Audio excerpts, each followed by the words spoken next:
Welcome students, welcome parents. Jack Delahy here, founder of collegeconsulting.us. Glad I get to do one of these morning coffee walks again. If you are the parent of a high schooler who's going into junior year, going into sophomore year, or going into freshman year, listen up, because today I'm briefly going to talk about why giving your high schooler the freedom, the time, the space, the resources, the support to just explore something, anything that they're actually passionate about, to do so deeply will solve so many hurdles in your family's college planning journey.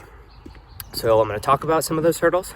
I'm actually going to then discuss how you can support your child in exploring a passion that they're actually interested in exploring. So let's get into it. Here are the hurdles that allowing your teen to explore something, anything they're interested in, will help. Number one, it'll allow your teenager to actually stand out from the pack. You have to think in terms of the mindset of a college admissions representative.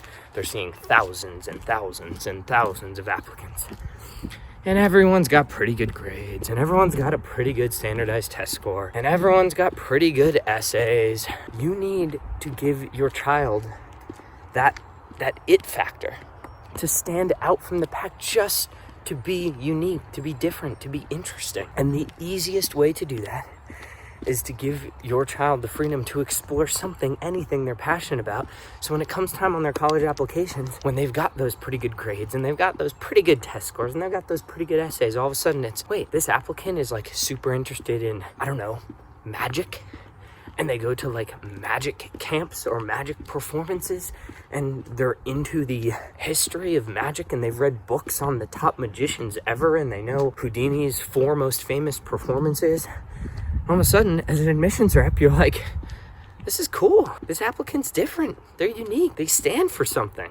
They like magic. Obviously, I'm just making magic up as an example. But you see the point. Having something that a student is interested in outside of the school environment that they explore on their own just makes them stand out. Which brings me to number 2. Along with standing out, it honestly allows an applicant to absolutely have a better chance of admission at their dream school. Why? Colleges are looking for applicants who will add to their academic and social environments. Not just in college, but honestly after college.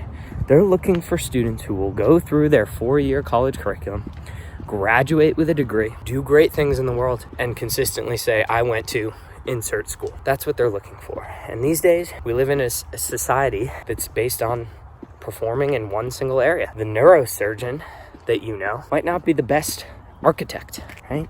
The veterinarian might not be the best dentist.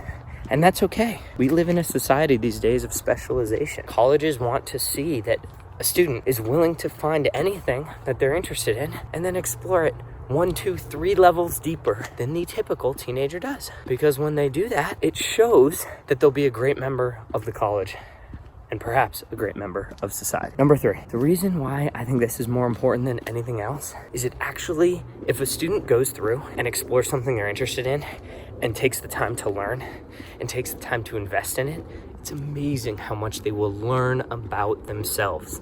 They'll learn about their study habits, their tactics, their learning styles. They'll learn about what they're interested in and maybe what they're not interested in. This has a compounding factor because as they start to really hone in on their learning styles, what they're interested in, they'll get more confident. And as they get more confident, they want to explore deeper. And so families always come to me and they say, well, I'm just not really sure where to start. Here's where you can start. So let's get actionable here. Start with the Saturday morning test. I've talked about this before. I'll link to the book in the description. This comes from one of my favorite authors of all time, Cal Newport. The Saturday morning test, it goes like this. Hypothetical scenario. You wake up on a Saturday morning as a high schooler. You have no homework you can do. You're not allowed to go back to bed. You're not allowed to access the internet. You're not allowed to access screens. You're not allowed to access, the TikToks, the Snapchats of the world, the Instagrams, all the things that kids do these days. You're not allowed to access any of that. You have no access to your phone. What would you do? Right? It's amazing when you put those kind of boundaries on this question, how students, first of all, typically freak out when I tell them this. They can't picture a world in 2023 without those things. But then when you actually dive deep and have them explore this, very quickly they'll have 1 or 2 or 3 things that they'll do, that they'll explore. That's usually where I'd start. And then parents say, okay, I've got that thing now, right? Whatever that thing is, Where do I start? Wherever you want to start. But the beauty is just get started. When you get started, you will make so much more progress than you ever thought possible. Give your child access to books. Have them read the very first book on the subject, right? Have them go and explore and actually do the activity, the lesson, etc. Just take step one, because what will happen is if your child is actually passionate about it, they'll enjoy step one. And then step one will lead to step two that they'll probably figure out on their own.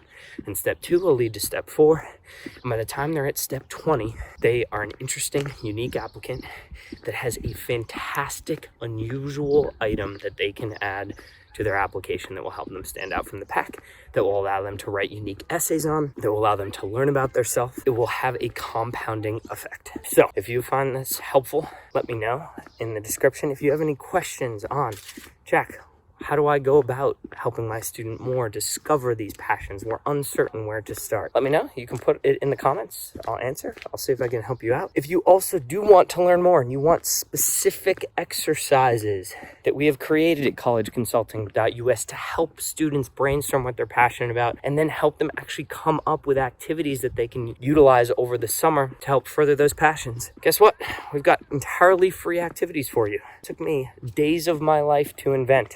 And they're entirely free for you. You go into the College Confidence Community free link. If you click that button, you can apply to join.